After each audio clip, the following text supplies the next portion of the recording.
हाँ, नमस्कार। नमस्कार। नमस्कार। खुशी जी, आजकल जो ये कर्म और कर्म फल के बारे में लोग बोलते हैं कि मैं अच्छा करती हूँ, मेरे साथ बुरा क्यों होता है, या कर्म का हमेशा मैं हमेशा पॉजिटिव रहती हूँ लेकिन परिणाम हमेशा नेगेटिव क्यों आता है, इसके बारे में आपका क्या कहना है? देखिए, वैसे तो जितना मेरा ध्यान का अनुभव रहा है उससे मुझे अभी ऐसा कुछ नहीं है कि मैं पिछले जन्म के बारे में कुछ जानती हूँ या उसका मुझे कोई नॉलेज है। लेकिन मैंने जो लाइफ को ऑब्जर्व किया है, अपनी लाइफ को और दूसरों की लाइफ को जब ऑब्जर्व करते हैं, हम जब मेडिटेशन करते हैं तो हमारे अंदर एक समझ बढ़ती है। जब समझ बढ़ती है तो उस समझ से जब हम चीजों को ऑब्जर्व करते हैं तो उसका जो रिजल्ट आता है उससे करीब करीब थोड़ा सा यकीन होता है। तो उस ऑब्जर्वेशन के अकॉर्डिंग मुझे ऐसा लगता है कि कुछ चीजें जो है हम पास्ट लाइफ से भी खींच के लाते हैं। जैसे जब हम इस बात का जवाब खोजते हैं कि एक जो बच्चा है उसने तो किसी का कुछ नहीं बिगाड़ा है, लेकिन उसके साथ भी गलत बुरा हो जाता है, कभी कभी उसे चोटें लगती हैं या वो विकलांग पैदा होता है। वो आखिर ऐसा क्यों हुआ? तो कुछ चीजें तो वो खींच के लेकर आता है अपनी लाइफ से, ऐसा महसूस होता है।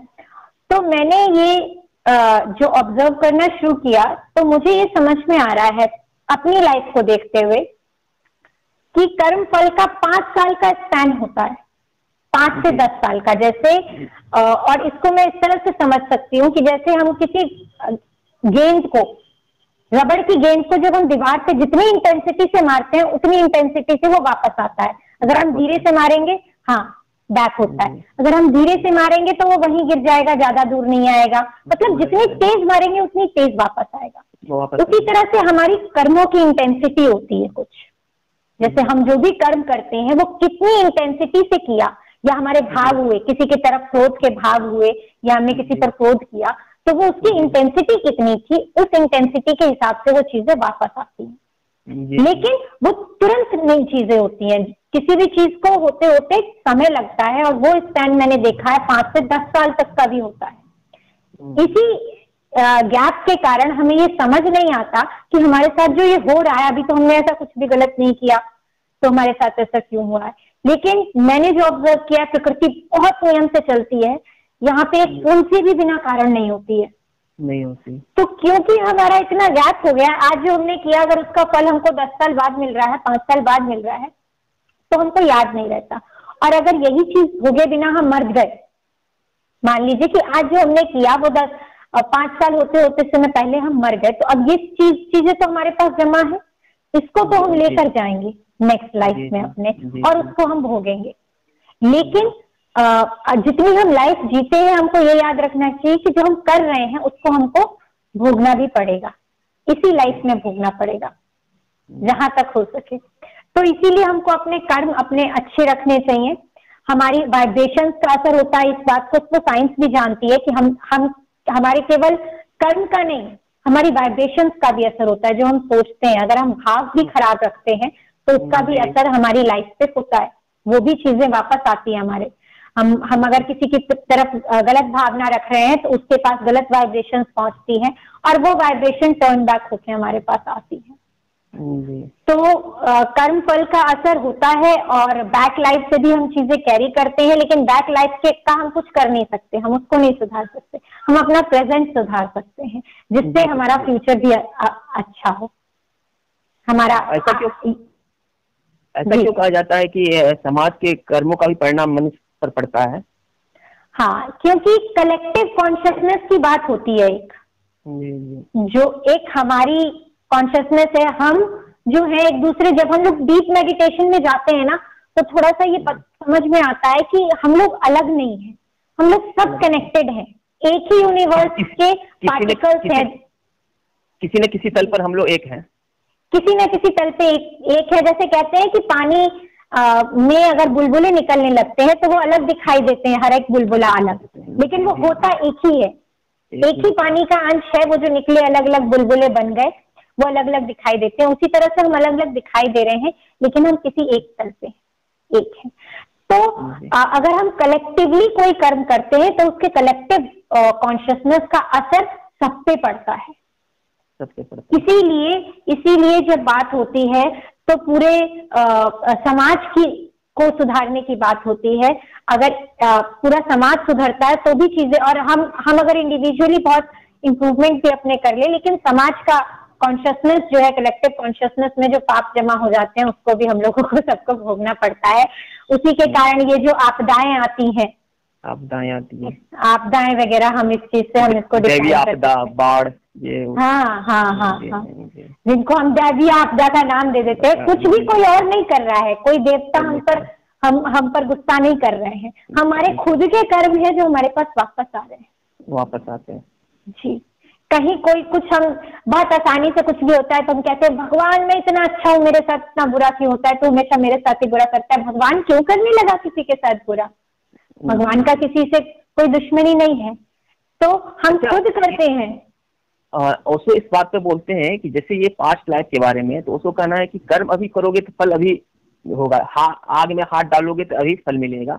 लेकिन ये लोगों के मन में क्यों रहता है कि पास्ट लाइफ से तो वो वही होगा कि कितने आप तेजी से गेंद फेंकती है, आपने जो बताया उस हिसाब से वो बैक होता है, तो थोड़ा टाइम लग जाता है, कभी कभी बैक होता है। हाँ, कभी कभी टाइम लग जाता है। आज तो ये एकदम, हाँ, आज तो एकदम प्रेजेंट चीज है, आप उसमें डालोगे आप अच्छा।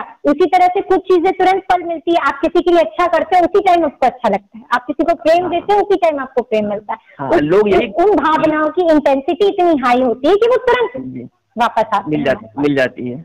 लोग इसी बात से कंफ्यूज हो जाते हैं कि कुछ बात तो परिणाम तुरंत मिलते हैं, लेकिन कुछ का पता नहीं चलता है कि एकदम से लाइफ में ये सडनली ऐसा क्यों हो गया, सडनली ऐसा क्यों हो गया। वो सडनली ऐसा नहीं हुआ है, उसके रिजल्ट आने में टाइम लगा है। जी।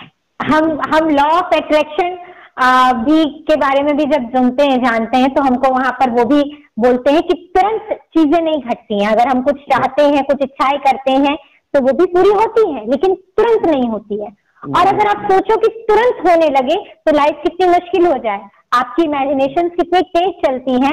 मान लीजिए उसमें एक दिखाया था वीडियो में कि अगर हमने हाथी की फोटो देखी, हाथी इमेजिन करने लगे और हाथी सामने आ जाए, एकदम हाथी सामने, शेर इमेजिन करने लगे, शेर आ जाता, खा ही नहीं जाएगा हमको, है ना।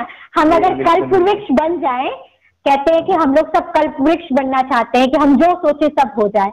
तो कल्प वृक्ष के बारे में कहानी भी सुनाई जाती है कि आदमी जब डरता है किसी चीज को, कहता है कि अरे ये कैसे हो रहा है, एक आदमी में ये शक्ति आ जाती है कि वो जो भी सोचता है वो होने लगता है।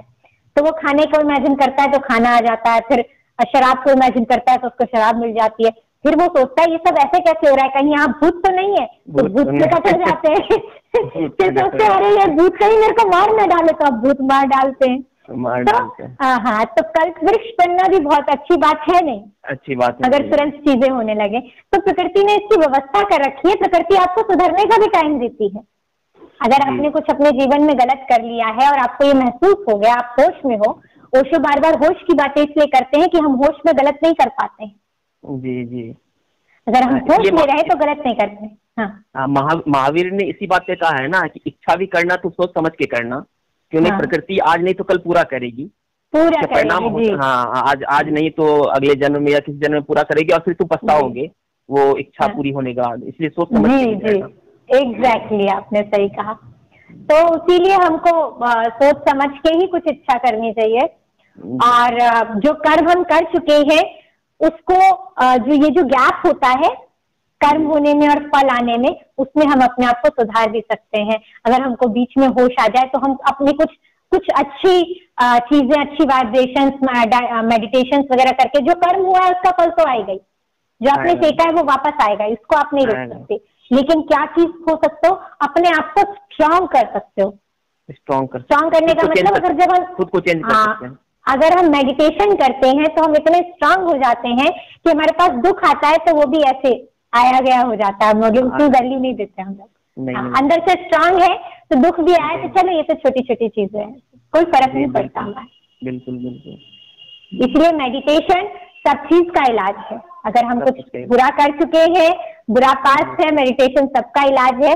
फल आएगा लेकिन फल भोगने की शक्ति हमको मेडिटेशन दे देगी। अच्छा फल आएगा तो उससे घमंड भी ना हो, उससे भी बचाव हमारा मेडिटेशन कर सकता है। इसलिए मेडिटेशन हमको करते रहना चाहिए। इससे पता चलता है कि 90% परिणाम जो है वो इसी लाइफ में आ जाते हैं, कुछ के परिणाम थोड़े से लेट हो जाते हैं। हाँ। कुछ के परिणाम लेट हो जाते हैं, कुछ कुछ इतनी ज्यादा इंटेंसिटी होती है, इतना ज्यादा हैवी होता है कि उसका कर्म हम एक जन्म में भोगना ही कम पड़ जाता है, तो फिर अगले जन्म में भोगते हैं। कुछ इतने बुरे कर्म करते हैं लगातार, कुछ लोग जो क्रिमिनल माइंड के हो जाते हैं, वो लगातार इतने बुरे कर्म करते हैं कि वो उसमें नहीं पूरा हो पाता है, तो उनको फिर भोगना पड़ जाता है। एक लाइफ कम पड़ जाती है, एक लाइफ कम पड़ जाती है उसको भोगने के लिए। और कर्म जो है वो केवल बुरे कर्म का नहीं बनता है, इसीलिए उसको कहते हैं कि अच्छे कर्मों का भी कर्म बंध मत बनाओ। कर्म बंध है, कर्म बंध। अगर हम अच्छा भी करते हैं तो उसको भी भोगने के लिए आना पड़ेगा। तो अच्छा जब करो तो उस टाइम भी ये याद रखना है कि हमको बंधन नहीं पैदा करना है अपने दिमाग में कि हाँ हमने अच्छा किया। अच्छा, इसी बात पे जो कृष्ण बोले निष्काम कर्म, निष्काम कर्म करोगे, हाँ जी, वो इम्पोर्टेंट है। निष्काम कर्म, यदि हम निष्काम कर्म में हो जाते हैं कुशल, तो हम कर्म करते हैं और उसका कर्म फल भी हमें नहीं लगता है। हाँ जी जी जी। हम मुक्त होके कर्म कर सकते हैं। हाँ। लेकिन ओशो ने कहा ये थोड़ा सा कठिन बात है। निष्काम कर्म आसान है, लेकिन साक्षी भाव को जब तक उपलब्ध नहीं होगा तब तक निष्काम कर्म हो नहीं सकता है, क्योंकि हम फल पहले रखते हैं, कर्म पीछे रखते हैं, इसलिए हो नहीं पाता है निष्काम कर्म। कोई भी कर्म करते हैं पहले फल की चिंता करते हैं, उसका फल कैसा होगा, अच्छा होगा, तिकड़ा होगा, इस टाइप। हमारा नेचर है जी जी, मनुष्य का ये नेचर है इस तरह से, और वही उसी को तो ओवरकम करने के लिए ध्यान किया जाता है। ध्यान से धीरे धीरे होश बढ़ता है, साक्षी भाव, होश बढ़ता है। हाँ, साक्षी भाव होगा, होश बढ़ेगा, तब हम जो भी करेंगे हमको याद रहेगा कि गेम की तरह हम कर रहे हैं, बस उनको चाहिए कर रहे हैं, लिप्त होके नहीं कर रहे हैं, बस कर रहे हैं। लिप्त होके नहीं कर रहे हैं, हाँ कर रहे हैं। ठीक है जी, बहुत अच्छा। ठीक है गौरव, आपसे बात करके अच्छा लगा इस बारे में, औरों को भी शायद इससे जानकारी मिले तो उनको भी थोड़ा सा समझ बढ़े, और आशा करते हैं कि हम इसी तरह से अपनी मन की उलझनों को एक दूसरे के साथ सुलझाते रहेंगे। नमस्कार। एकदम बिल्कुल।